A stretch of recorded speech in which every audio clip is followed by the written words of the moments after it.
ada pertanyaan, di tempat kita banyak sekali yang melakukan pelanggaran seperti membangun kuburan. Ya.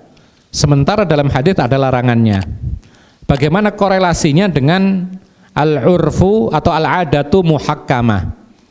Kebiasaan urf di daerah itu bisa dijadikan sebagai hukum kalau menjadi suatu kebiasaan. Jawabannya adalah kebiasaan yang bisa dipakai untuk landasan hukum itu adalah kebiasaan yang tidak bertolak belakang dengan syariat. Dan itu sudah dicontohkan pada zaman dahulu, zaman Nabi SAW. Kebiasaan usaha riba itu ada pada zaman jahiliyah. Bahkan pamannya sendiri, Rasulullah punya paman Al-Abbas, itu punya usaha riba besar di kota Mekah. Sampai ketika turun ayat tentang haramnya riba, Rasulullah mengatakan riba, usaha riba pertama kali yang saya hapus adalah riba Al-Abbas Ibn Abdul Muttalib, pamannya sendiri. Ribanya pamannya sendiri dihapus. Kenapa demikian? Meskipun itu kebiasaan tapi bertolak belakang dengan syariat, maka yang dikalahkan harus adat kebiasaan. Taib. Contoh lagi kebiasaan yang bertolak belakang, membuka aurat. Antum mungkin masih ingat ya, di Arab sana itu tari perut itu biasa. Tari perut. Maksudnya apa? Ya dibuka perutnya gitu loh. Dan itu masih ada di sebagian tempat. Di Mesir masih ada. Nah, ini ketika bertolak belakang dan itu kebiasaan, karena bertolak belakang dengan syariat, maka ini harus tidak diperkenankan. Makanya kemudian disuruh menutup aurat. Minum khamar kebiasaan kaum laki-laki. Dikatakan laki-laki itu hebat kalau dia minum banyak-banyak tidak bisa mabuk. Jadi kalau satu gelas masih mabuk, ini nggak ada apa-apanya. Belum rajal katanya. Ya, tapi kalau sudah banyak baru bisa mabuk, itu baru laki-laki gitu. Tapi karena ini adat kebiasaan menyelisih syariat, maka tidak boleh ditetapkan, tetap dihapus. Apalagi kebiasaan menyembah berhala, itu kebiasaan. Ya, Lata, Uzza, Manata, ini semua kebiasaan yang bertolak belakang dengan syariat, maka tidak boleh ditetapkan, tidak boleh diikuti. Bagaimana kebiasaan yang boleh diikuti? Pakaian. Ya. Rasulullah dilahirkan di mana? Di kota Makkah. Saat itu kaum laki-laki memakai pakaian panjang dan sorban. Ini kebiasaan orang Arab. Ya, kebiasaan orang Arab.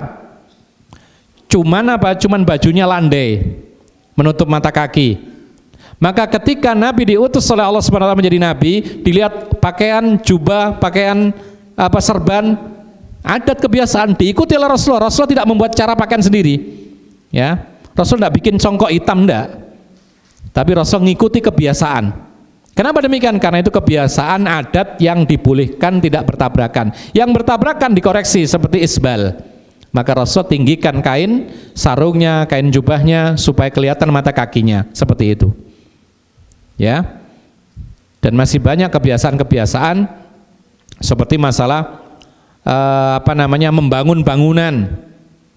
Di zaman Rasulullah membangun bangunan tidak sama dengan di tempat kita. Di sana membangun bangunan itu ya begitu saja, persegi 4 dari tanah, kemudian sederhana. Itu kebiasaan diikuti oleh orang-orang dahulu dan Rasulullah pun juga melakukannya, tidak dirubah oleh Rasulullah SAW, karena ini kebiasaan yang tidak bertolak belakang dengan syariat. Intinya adalah ketika kebiasaan itu berseberangan dengan syariat, maka yang kita dahulukan adalah syariat. Ya, jadi adat itu bukan kita lestarikan begitu saja, tetapi yang kita lestarikan itu syariat.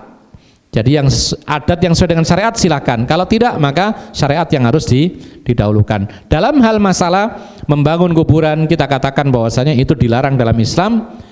Kita ya semampunya ketika mengingatkan. Paling tidak Allah mengatakan ku anfusakum wa ahlikum naro.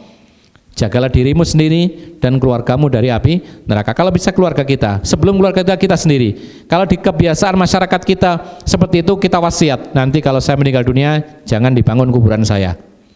Sudah lepas kita dari dosa. Kalau ada yang membangun bukan dosa kita. Kita punya keluarga, bentengi mereka, sampaikan kepada mereka. Kita sebagai orang Islam patuh tunduk kepada syariat. Kalau bisa nanti diperlakukan jenazah kita dengan sesuai sunnah Rasulullah SAW. Kalau bisa lagi lebih jauh lagi, tapi itu bukan kewajiban kita kalau kita tidak mampu. Allahu a'lam.